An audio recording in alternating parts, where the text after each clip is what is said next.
Assalamu alaikum. Good morning. Ninth class. Today we will complete chapter number 5, Physical States of Matter. Our today's topic is review questions that is present on page number 102 to 105. जब हम review questions की बात करें तो हमारे पास सबसे पहले MCQs आते हैं। तो एमसीक्यूज में अगर देखेंगे, नंबर 1 इज़ कि which statement about the particles of a solid is not correct, कि सॉलिड के जो पार्टिकल्स हैं उसके लिहाज से हमने बात करनी है। तो ए जो है वो they move at great speed, और अगर आपको याद हो तो सॉलिड के पार्टिकल्स मूवमेंट नहीं कर सकते, वो सिर्फ वाइब्रेट करते हैं। ठीक है, रेगुलर पैटर्न में भी होते हैं, उनमें स्पेस भी कम होती है और वो एक दूसरे को अट्रैक्शन जो उनकी फोर्स अट्रैक्शन फोर्स जो है वो भी स्ट्रांग होती है। तो डैट मीन्स कि A is it's answer.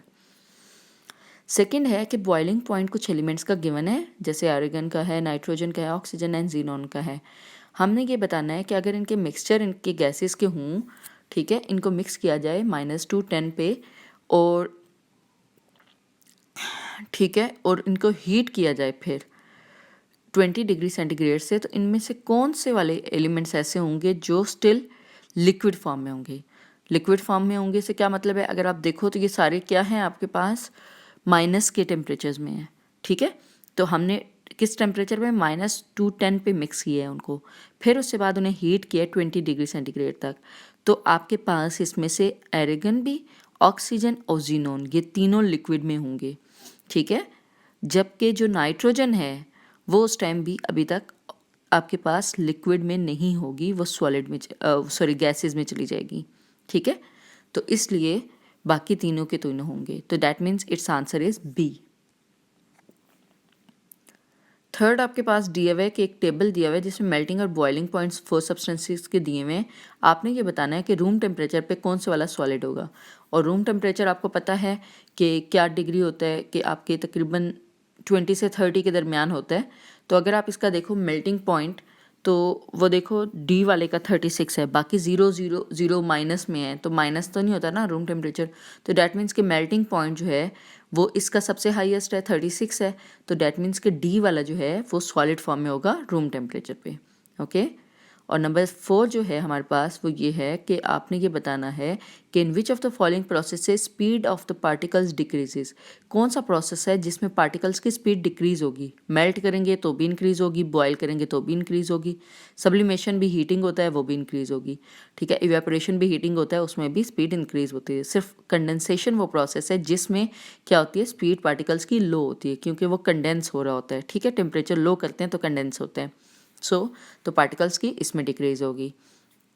Then ये जो टेबल दिया हुआ है इसमें x और y की आपको वैल्यूज़ दी हुई हैं, और x बाय y दिया हुआ है। x बाय y का मतलब ये है कि x is directly proportional to y वाला होना चाहिए, क्योंकि डायरेक्टली प्रोपोर्शनल होगा तो x बाय y होगा ना। ठीक है, बाकी सारे गलत होंगे, तो सिर्फ a वाला इसमें ठीक होगा ऑप्शन। देन नंबर 6 पे जो है आपके पास दिया हुआ है liquid boil when its vapour pressure become equal to, किस टेम्परेचर पे ये होगा। तो वो हमें पता है कि किलो पास्कल जो 101 है, ये जो एटमॉस्फेरिक प्रेशर होता है उसके बराबर होता है, तो होता है बॉयल कोई भी चीज़। तो एटमॉस्फेरिक प्रेशर ये वाला होता है, सी वाला। ठीक है, इसी तरह acetone has characteristic fragrant odour and is use to make finger nail polish. ठीक है, और it melts at this and boil at this temperature. What is the physical state of acetone at 25 degree centigrade and 1 atmospheric pressure? अगर हमारे पास acetone की बात करें तो acetone हमारे पास क्या होती है, ये हमारे पास जो नेल पॉलिश हम रिमूवर होता है वो होती है। ठीक है, उसमें भी यूज़ होती है, नेल पॉलिश बनाने में भी यूज़ होती है और एज अ रिमूवर भी यूज़ होती है। तो अगर आप इसकी 25 डिग्री सेंटीग्रेड यानी कि रूम टेम्परेचर की बात करें तो वो किस फॉर्म में होगी, लिक्विड फॉर्म में होती है मोस्टली। ठीक है, लिक्विड फॉर्म में होती है तो हम यूज़ कर सकते हैं ना। देन इसके बाद है number 8, water normally boils at 100 degree centigrade. तो अगर क्या ये पॉसिबल है कि वाटर को हम रूम टेम्परेचर पर भी बॉयल कर सकते हैं, तो what variable would you have to change to do this. ठीक है, वाटर को बॉयल करने के लिए 100 डिग्री सेंटीग्रेड चाहिए, लेकिन क्या चीज़ आप करेंगे कि आपका जो वाटर है वो रूम टेम्परेचर पे भी आपका हीट हो जाए या बॉयल आ जाए उसमें। तो वो आपके पास होता है अगर आप एक्सटर्नल प्रेशर लो करें। तो एक्सटर्नल प्रेशर कैसे लो करते होते हैं, एक्सटर्नल प्रेशर लो करने का तरीका ये है कि जहाँ पे वाटर जो आप बॉयल कर रहे हो उसके बाहर जो आपके पास बॉक्स हो या वो इतना टाइटली पैक्ड हो कि उसका जो प्रेशर है वो मज़ीद आपका जो एटमॉस्फेरिक प्रेशर है उससे बहुत कम हो जाए, तो जाके आप कर सकते हैं। ठीक है, टेम्परेचर डिक्रीज़ करके नहीं कर सकते डेफिनेटली, और ना ही एक्सटर्नल प्रेशर को इंक्रीज़ करके कर सकते हैं, लेकिन डिक्रीज़ का एक्सटर्नल प्रेशर को डिक्रीज़ करके हम कर सकते हैं। ठीक है, bromine has a melting point of -7 degree centigrade and a boiling point of 59 degree centigrade. What is the physical state of bromine at 100 degree centigrade? जब ये 59 पे बॉयल हो जाती है तो डैट मीन्स 100 तक तो ये गैशियस फॉर्म में रहेगी ना। कोई भी चीज़ है वो बॉयल जब होगी तो वो गैशियस फॉर्म में जाना शुरू हो जाती है। ठीक है, तो so it is gas. Which of the is not the property of crystalline solid? Crystalline solids की बात करें तो उनकी डेफिनेट शेप भी होती है, ऑर्डरली अरेंज भी होते हैं और 3 डायमेंशनल अरेंजमेंट भी होती है पार्टिकल्स की, लेकिन ये सॉफ्ट नहीं होते। सॉफ्ट की जब हमने बात की थी तो हमने क्या कहा था, एमॉर्फस हमेशा सॉफ्ट होते हैं। ओके, ये आपके एमसीक्यूज कंप्लीट हो गए, इनको अपने बुक पे ही कंप्लीट कर लें। देन हम शॉर्ट क्वेश्चन आंसर्स की तरफ अगर जाएं तो हमने सबसे पहली जो क्वेश्चन है शॉर्ट आंसर का, क्वेश्चन नंबर 1, 2, 3, ये तीनों आपके एडिड हैं। 4 वाला ऑलरेडी हम कर चुके हैं, आल्दो इनमें से बहुत से हम क्वेश्चंस कर चुके हैं। जो क्वेश्चंस इनमें से कंप्लीट हुए हैं ऑलरेडी, उनको दोबारा नोटबुक पे नहीं करना। ठीक है, सिर्फ वो क्वेश्चंस आपने कर लें जो नहीं कंप्लीट किए हुए। Okay, first I explain why volume of a gas decreases on increasing pressure on it at constant temperature. कि टेम्परेचर कांस्टेंट रखें लेकिन वॉल्यूम हम डिक्रीज करें तो प्रेशर क्यों इंक्रीज होता है उसके बारे में बताना है हमने। ठीक है, कोई भी गैस मालिक्यूल्स जो होते हैं उनमें हमें ये पता है कि बहुत ज़्यादा एम्प्टी स्पेसेस होती हैं, और जैसे प्रेशर हम इंक्रीज़ करते हैं तो उनका डिस्टेंस जो है मालिक्यूल्स का वो डिक्रीज़ होना शुरू हो जाता है। ठीक है, तो जब वो डिस्टेंस डिक्रीज़ होता है तो इसका मतलब ये है कि वॉल्यूम भी डिक्रीज़ हो जाएगा। सही है, तो ये जो है कि हम प्रेशर जिस तरह इंक्रीज़ करेंगे उसमें जो स्पेसेस हैं वो कम होना शुरू हो जाएंगे और वॉल्यूम डिक्रीज़ हो जाएगा। ये आल्दो हम क्वेश्चन कर चुके हैं, लेकिन हमने क्योंकि ये पूरा उसके लिहाज से किया था एज एक्सप्लेनेशन के लिहाज से, तो रीजनिंग क्वेश्चन के लिहाज से आप ये आंसर बेशक लिख लें अपने पास ताकि आपको याद रहे। इसी तरह हमने ये बात करी, how does temperature effect vapour pressure of a liquid? ये क्वेश्चन भी हम ऑलरेडी कर चुके हैं। ठीक है, लॉन्ग क्वेश्चन में हम कर चुके हैं, तो शॉर्ट में अगर आप अपने पास लिखना चाह रहे हैं you can do it also. Vapour pressure liquid का जो है वो इंक्रीज़ होता है जैसे ही टेम्परेचर हम इंक्रीज़ करते जाते हैं, क्योंकि जो मालिक्यूल्स हैं उनके क्या होते हैं, एनर्जेटिक जो काइनेटिक एनर्जी है वो इंक्रीज़ होना शुरू हो जाती है, और इस तरीके से वो ज़्यादा आपके क्या होते हैं, मालिक्यूल्स कोलाइड एक दूसरे से ज़्यादा करते हैं, वॉल्स के साथ कोलाइड ज़्यादा करते हैं, तो वो लिक्विड फेज से गैसेस फेज में कन्वर्ट होना शुरू हो जाते हैं, तो इसलिए उनका वेपर प्रेशर भी चेंज होना शुरू हो जाता है। ठीक है, हमारे पास जो वाटर बॉयल होता है 120 डिग्री सेंटीग्रेड पे प्रेशर कुकर में होता है। ये भी क्वेश्चन हम ऑलरेडी भी कर चुके हैं। ठीक है, सेल्फ असेसमेंट में कर चुके हैं, तो you don't have to do it. Okay, इसमें आपके पास सिर्फ ये दिया हुआ है कि वेपर प्रेशर कुकर की अगर हम बात करें तो उसमें हमने एक वेल्व लगाया होता है जो कि इंटरनल प्रेशर को कंट्रोल करता है। ठीक है, तो वो जो प्रेशर वेल्व जो एग्जर्ट करता है वो 280 एम होता है, यानी कि 2 एटमॉस्फेरिक प्रेशर होता है। तो इसलिए वल्व जो है वाटर को अलाउ नहीं करता तब तक जब तक उसका वेपर प्रेशर जो है वो 2 एटमॉस्फेरिक प्रेशर तक ना पहुंच जाए। जब इतना पहुंच जाता है तब वाटर जो है वो बॉयल होना शुरू हो जाता है। ठीक है, तो दैट मीन्स कि वाटर वहाँ पे जो बॉयल होता है वो 120 डिग्री सेंटीग्रेड पे होता है जो प्रेशर कुकर में होता है। ठीक है, एज़ कम्पेयर टू जो ओपन पॉट में हम रखते हैं वो वाटर वो 100 डिग्री सेंटीग्रेड पे बॉयल होना शुरू हो जाता है। क्वेश्चन नंबर 4 ऑलरेडी कर चुके हैं, उसको मैंने यहाँ पे नहीं ऐड किया। आगे क्वेश्चन नंबर 5 पे अगर आप जाएं तो can you make water boil at 70 degree centigrade? तो yes we can do it. ठीक है, कि अगर हम एटमॉस्फेरिक प्रेशर जो 1 एटमॉस्फेरिक प्रेशर है उस पे 100 डिग्री सेंटीग्रेड पे मूव करता है, लेकिन किस पे, सी लेवल पे। ठीक है, क्योंकि जो टेम्परेचर है वो वेपर प्रेशर के साथ उसके साथ बैलेंस्ड है।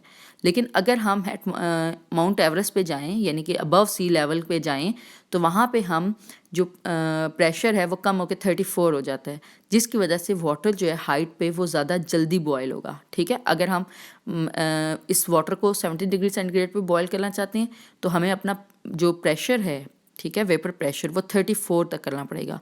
34 तक प्रेशर करने के लिए यानी कि pressure decrease, vapour pressure decrease करने के लिए हमें करना पड़ेगा या तो हम इतनी हाइट पे जाएंगे, ठीक है, तो हमारा वाटर इस पे बॉयल हो जाएगा, या एक्सटर्नल प्रेशर को किसी तरीके से हम कम करके भी कर सकते हैं। ओके, अभी आपको क्या दिया हुआ है, ये प्रेशर दिया हुआ है 400 मिलीमीटर मर्करी में, तो इसको हमने किलो पास्कल में चेंज करना है। हमें ये पता है कि 1 एटमॉस्फेरिक प्रेशर 760 मिलीमीटर के बराबर होता है, जो कि हमारे पास 101.325 किलो पास्कल के बराबर है। यानी कि पास्कल कितना हो गया 1.01 और एक्सपोनेंट 5, क्योंकि किलो के 3 किलो की आगे और 2 पॉइंट हमने 0 के आगे ले गए हैं, इसलिए वो आ गया। तो पास्कल इसके बराबर हो गया। तो यानी कि 760 मिलीमीटर जो है वो 1.01325 किलो पास्कल के बराबर है। तो अगर 1 मिलीमीटर हम बात करते हैं तो इसको क्या करेंगे, डिवाइड कर देंगे। तो इसी तरीके से 400 मिलीमीटर का हमने मेजर करना है तो 400 के साथ मल्टीप्लाई कर देंगे। तो इस तरीके से हम इसको फाइंड आउट कर सकते हैं। ओके, अच्छा, इसका जो आंसर आएगा वो आपके पास किलो पास्कल में आएगा, 0.533 किलो पास्कल। ठीक है, KPA लिखना है आपने।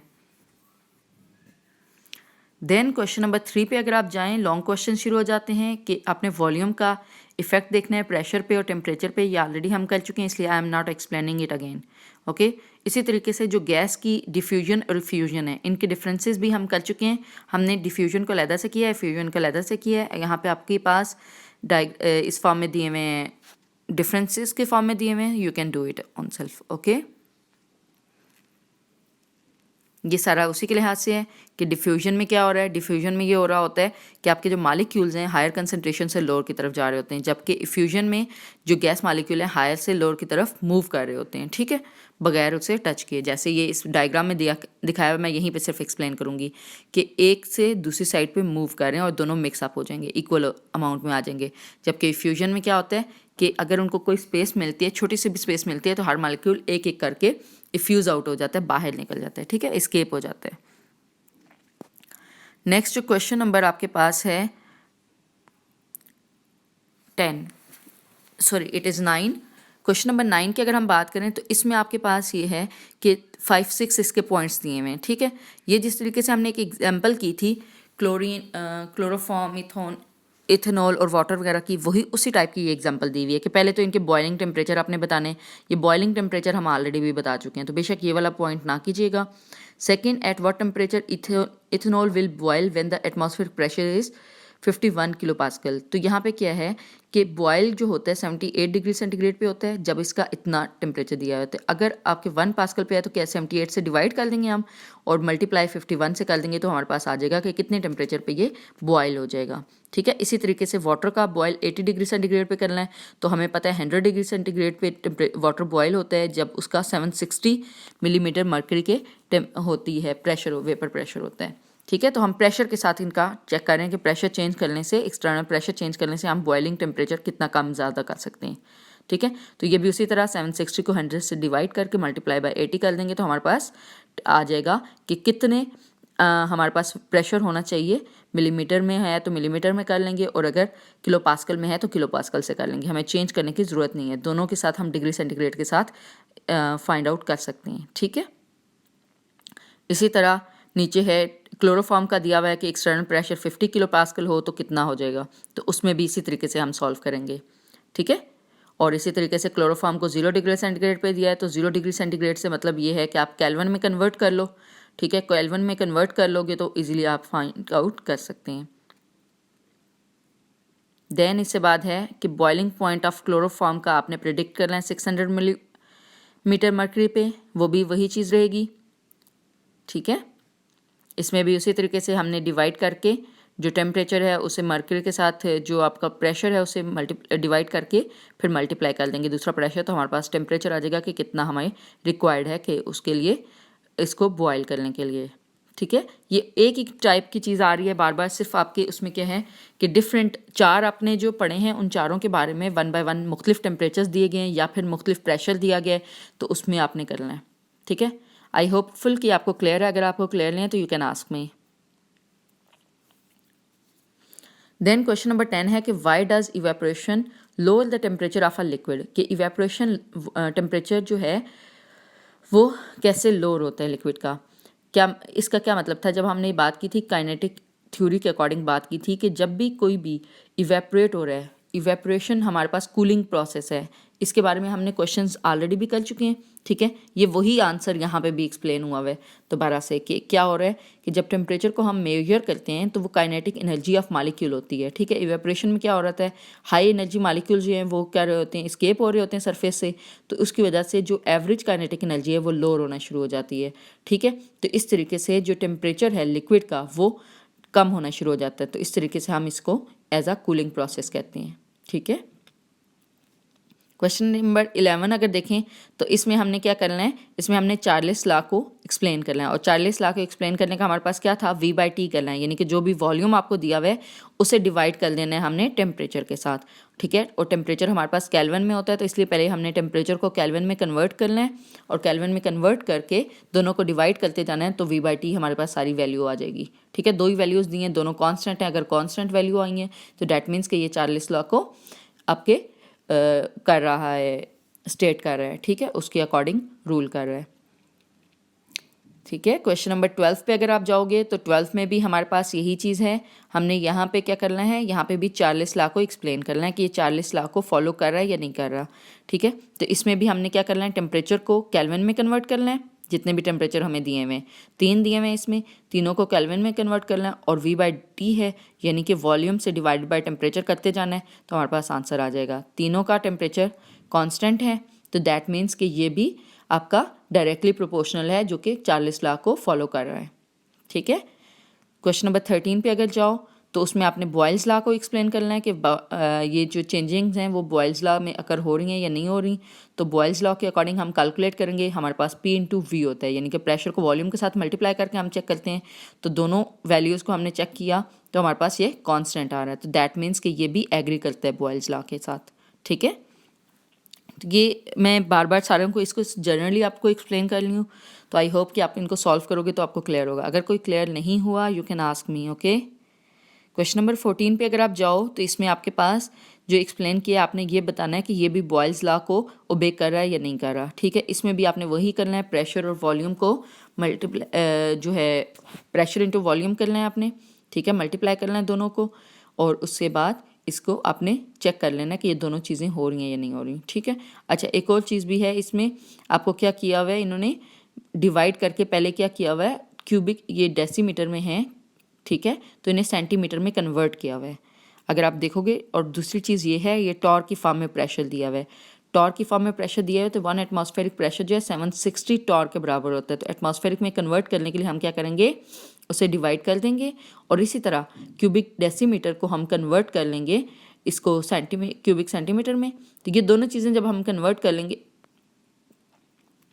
सॉरी क्यूबिक सेंटीमीटर में दिया हुआ है, क्यूबिक डेसीमीटर में कन्वर्ट कर रहे हैं, ठीक है, तो उसे डिवाइड कर देंगे, दोनों की वैल्यूज़ को डिवाइड कर देंगे, तो हमारे पास ओवरऑल एटमॉस्फेरिक क्यूबिक डेसीमीटर में वैल्यू आ जाएंगी, ठीक है। तो ये अगर आप देख लो तो क्यूबिक डेसीमीटर में 1.2 ही दोनों का आ रहा है, तो डैट मीन्स ये भी बॉयल्स लॉ को एग्री कर रहे हैं, ठीक है। अच्छा, instrumentation changes as science progress, इस पे कमेंट करना है, ये चीज़ ऑलरेडी हमने कर ली है, ये जो हमारे पास साइड बॉक्स था एक बॉयल्स लॉ के एंड में, वहाँ पे हमने ये क्वेश्चन कर लिया था, ठीक है, तो इसको दोबारा लिखने की आपको ज़रूरत नहीं है, ये उसी चीज़ को एक्सप्लेन करेगा। देन अगर आप थिंक टैंक पे जाते हैं तो इसमें आपके पास क्या दिया हुआ है, इसमें आपके पास एक डाटा दिया हुआ है, डाटा को आपने चेक करना है कि उसने केयरफुली चेक किया हुआ है या नहीं किया हुआ। वॉल्यूम और प्रेशर दिया हुआ है, तो डैट मीन्स अगर हम इसको बॉयल्स लॉ यूज़ करके देखें तो हमें आइडिया हो जाएगा, अगर वो चारों की चारों वैल्यू सेम हों, यानी कि मल्टीप्लाई करने के बाद उनका सेम आंसर आता, तो डैट मीन्स कि वो एग्री कर रहा है। जब वो एग्री नहीं कर रहा तो इसका ये मतलब है कि जो स्टूडेंट ने कैलकुलेट किया डाटा वो केयरलेसली किया, उसने ध्यान से नहीं किया। अगर ध्यान से किया होता तो डेफिनेटली वॉल्यूम और प्रेशर का जो कांस्टेंट है वो कांस्टेंट रहता, ठीक है। मल्टीप्लाई करने से उनकी वैल्यूज़ कांस्टेंट आनी चाहिए थी, बट कांस्टेंट नहीं आई, ठीक है। सेकेंड जो क्वेश्चन है वो वाटर लेवल एक्वेरियम का डिक्रीज होता है slowly even though the tank does not leak, what change of state is occurring. तो अगर हम इसमें बात करें तो एक्वेरियम में वाटर आहिस्ता आहिस्ता कम होना शुरू हो जाता होता है ना, तो हालांकि वो टैंक लीक भी नहीं हो रहा हो, तो इसकी रीज़न क्या होती है, तो सिंपल सा रीज़न है, लिक्विड है, इवेपोरेट हो रहा है, ठीक है, तो ये आहिस्ता आहिस्ता वॉल्यूम जो लिक्विड का है वो डिक्रीज़ हो रहा होता है, और इसकी रीज़न वही रहती है कि आपके पास जो लिक्विड के हैं पार्टिकल्स वो क्या कर रहे होते हैं, एक दूसरे के साथ कोलाइड कर रहे होते हैं, वॉल्स के साथ कोलाइड कर रहे होते हैं और गैशियस फॉर्म में कन्वर्ट हो रहे होते हैं। ठीक है, तो इस तरीके से लिक्विड का जो बॉइलिंग टेम्परेचर है वो क्योंकि ज़्यादा नहीं होता, उससे कम ही होता है, लेकिन फिर भी वो तब भी इवेपोरेट कर रहे होते हैं। ठीक है, और वो ब्रेक अवे हो रहे होते हैं और वो गैशियस फॉर्म में या वेपर प्रेशर में चेंज हो रहे होते हैं। ठीक है, देन इस पे अगर क्वेश्चन नंबर 3 पे आप जाएं, what type of attractive forces do you expect between the molecules of HF and HCl। HF और HCl की अगर हम बात करें, इसमें HF की बॉन्ड जो है वो आपके पास स्ट्रॉन्ग बॉन्ड होता है क्योंकि एसोसिएट करते हैं वो हाइड्रोजन बॉन्डिंग के साथ। ठीक है, गैशियस स्टेट में भी होंगे तो कैसे कि अगर HF की बात करें तो हाइड्रोजन और फ्लोरीन के दरमियान जो है वो कोवलेंट बॉन्ड है। ठीक है, जबकि डाइपोल फोर्सेस प्रेजेंट होती हैं HCl के मॉलिक्यूल्स के दरमियान, हाइड्रोक्लोरिक एसिड के दरमियान। ठीक है, इनमें पॉजिटिव और नेगेटिव मौजूद होता है, एक पोलर होता है और एक नॉन पोलर होता है, तो इस वजह से इनमें डाइपोल फोर्सेस प्रेजेंट होंगी। ठीक है, देन इसमें अगर हम बात करते हैं एसीटोन की, तो एसीटोन में भी आप देखो कि किस फॉर्म में है, ये डिफरेंट, इनमें पॉजिटिव कार्बन पे है, पार्शली पॉजिटिव चार्ज है, और जो आपके पास है इसमें ऑक्सीजन उस पर पार्शली नेगेटिव चार्ज आता है। ठीक है, ये सारी क्या है, डाइपोल फोर्सेस हैं। इसी तरह क्लोरोफॉर्म में भी जाओगे तो वहाँ पे भी क्लोरीन में पार्शली नेगेटिव चार्ज है और कार्बन में पार्शली पॉजिटिव चार्ज है, और आगे वो हाइड्रोजन के साथ रिएक्ट कर रहा है और हाइड्रोजन आगे मजीद जो है हाइड्रोजन बॉन्डिंग क्लोरीन के साथ बनाते हुए इस तरीके से फॉर्म कर रहा है। ओके, देन क्वेश्चन नंबर 4 है कि कोई भी दो सब्सटेंसेस के नेम देने जो कि सॉलिड हैं 25 डिग्री सेंटीग्रेड पे, और उन दो सब्सटेंसेस के नेम देने जो 25 डिग्री सेंटीग्रेड पर लिक्विड हैं। तो अपनी मर्जी से कोई भी दे सकते हैं। तो सॉलिड फॉर्म में आसान हमारे पास जो एग्जांपल होती है सॉल्ट की होती है, डेट इज सोडियम क्लोराइड और सिल्वर नाइट्रेट। ठीक है, इन दोनों में से कोई भी आप ये दो एग्जाम्पल दे दें। और लिक्विड की बात करें तो वाटर और एथेनॉल होते हैं। ठीक है, इसी तरह क्वेश्चन नंबर 5 पे अगर आप जाएंगे तो आपने ये बताना है कि जो कि आपके पास ए में क्या है, मैथ बॉल स्लोली डिसअपियर, के मोथ बाल जो हैं वो डिसअपियर हो जाते हैं आहिस्ता आहिस्ता। जिस तरीके से हमने बात की थी ना, आयोडीन डिसअपियर हो जाती है, तो उनमें क्या प्रोसेस था, सब्लिमेशन का प्रोसेस था कि सॉलिड डायरेक्टली क्या हो रहा था, गैशियस फॉर्म में कन्वर्ट हो रहा था। जबकि एक कोल्ड जो विंड शील्ड है वो कवर्ड हो जाती है आइस के साथ, जब स्ट्रक की जाती है रेन ड्रॉप के साथ, तो वो क्या हो रहे होते हैं, वो कंडेंस हो रहे होते हैं। ठीक है, वो कूल डाउन हो रहे होते हैं, तो ये इसलिए प्रोसेस हो रहा होता है। ठीक है, तो बस इन प्रोसेसेस के नेम लिखने हैं। तो ये बेशक जो नेम्स लिखने हैं सिंपल सी चीज़ें हैं, वो बेशक बुक पे कर लीजिएगा। ठीक है, सिर्फ वो क्वेश्चन नोटबुक पे कीजिएगा जो लॉन्ग हैं या जो बुक पे मार्क नहीं हो सकते। क्वेश्चन नंबर 6 पे अगर जाओ, N autoclave is used to sterilize surgical equipment. ठीक है, it is for more effective to produce steam by autoclave than steam produced from boiling water in the open atmosphere because it generates steam at a pressure of 2 atmosphere pressure या atmospheres. Explain why an autoclave is such an efficient sterilized device. ये वही चीज़ रहेगी कि क्या हो रहा है, जिस तरह प्रेशर कुकर में हम क्या कर रहे हैं, तो वहाँ पे 2 एटमॉस्फेरिक प्रेशर पे होता है, तो वो ज़्यादा बेटर तरीके से जो है वो उसको कूल डाउन करता है। ठीक है, तो इसका भी यही आंसर रहेगा कि when the pressure of atmosphere is 1 atmospheric pressure, तो वाटर जो है 100 डिग्री सेंटीग्रेड पे बॉयल करता है। ठीक है, क्योंकि उसका vapour pressure outer most pressure के तब इक्वल जाता है। जबकि जो ये है 2 एटमॉस्फेरिक प्रेशर होगा तो टेम्परेचर जो है वो 120 डिग्री सेंटीग्रेड पे बॉयल होगा। तो इस तरह ऑटोक्लेव में वो आपके पास 120 डिग्री सेंटीग्रेड में होता है बॉयल, और इसमें स्टीम भी लेस टाइम में प्रोड्यूस हो जाती है, और इसलिए हाई प्रेशर जो है वो ज़्यादा एफिशिएंट होता है स्टीम को प्रोड्यूस करने में। ठीक है, एज़ कम्पेयर टू ओपन में करने के लिए। देन क्वेश्चन नंबर 7 पे जाएं, तो 7 में आपको सब्सटेंसेस दिए गए हैं, उनके मेल्टिंग और बॉइलिंग पॉइंट दिए गए हैं, और आपसे क्वेश्चंस किए गए हैं कि क्या क्या है। फर्स्ट क्या है, right the physical state of each substance at room temperature and 1 atmospheric pressure, कि अगर रूम टेम्परेचर पे हो तो ये आपके पास किस फॉर्म में होंगे, किस स्टेट में होंगे। तो ए की अगर बात करें वो गैशियस में होगी क्योंकि उसका बॉइलिंग और मेल्टिंग दोनों पॉइंट नेगेटिव में है। बी की अगर बात करें तो वो लिक्विड में होगी क्योंकि बॉइलिंग पॉइंट उसका 58 है। ठीक है, और सी की अगर बात करें तो वो सॉलिड होगा क्योंकि उसका मेल्टिंग पॉइंट 52 है, हायर है। ठीक है, और डी की अगर बात करें तो डी आपके पास लिक्विड होगा क्योंकि इसका मेल्टिंग पॉइंट नेगेटिव में है लेकिन बॉइलिंग पॉइंट 120 डिग्री सेंटीग्रेड है। ठीक है, सेकंड क्वेश्चन क्या है, which substance exist are liquid for the longest range of temperature, कौन से वाला ज़्यादा टेम्परेचर तक लिक्विड फॉर्म में रहेगा, ठीक है, तो इट इज़ डी, ठीक है। डी क्यों रहेगा, क्योंकि इसमें आपका टेम्परेचर, फर्स्ट टेम्परेचर जो मेल्टिंग है उसमें दोनों में डिफरेंस हम देखेंगे ना, दोनों में डिफरेंस चेक करेंगे तो हमें आइडिया हो जाएगा कि कौन से वाला क्या हो रहा है, इसमें किस फॉर्म में होगा। देन जो है सी में आपके पास क्या है, describe what will happen to the substance B when it is heated from 0 degree centigrade to 100, के 52 से 305 है, यानी कि आपके पास किस फॉर्म में है सी, आपके पास सॉलिड फॉर्म में है। तो हमने ये बताना है कि ये sorry it is about B -17 से 58 डिग्री सेंटीग्रेड तक है, तो हमने ये बताना है कि ये इसका क्या फॉर्म रहेगी, ठीक है। तो अगर हम इसके स्टेट चेंजिंग की बात करें, हीट हम ऐड करते जा रहे हैं 0 डिग्री सेंटीग्रेड से ऑनवर्ड्स, तो आप देखो पहले लिक्विड से है, लिक्विड सॉलिड की फॉर्म में रहेगा, फिर उसके बाद लिक्विड में आएगा, फिर लिक्विड से गैस की, लिक्विड और गैस की फॉर्म में रहेगा, और देन उसके बाद गैशियस फॉर्म में होगा, ठीक है। तो इस फॉर्म में ये चेंज होता जाएगा, ओके। डी की अगर हम बात करते हैं, डी में क्या है कि आपने सब्सटेंस डी जो है वो बताना है कि अगर उसे कूल करेंगे फ्रॉम 100 डिग्री सेंटीग्रेड से -10 पे तो क्या होगा, यानी कि उसके ऑपोजिट। जो पहले वाले में हमने क्या किया था, इंक्रीज़ किया था, इसमें हमने देखना क्या करना है, ठीक है।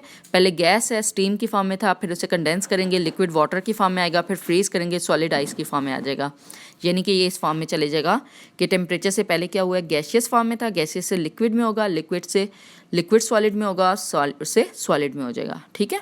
इस तरीके से इसमें चेंज आ जाएगा। आई होपफुल क्लास कि आपको क्लियर हो गया है। अगर आपको कोई डिफ़िकल्टी आती है you can ask me. Thank you, अल्लाह हाफिज़।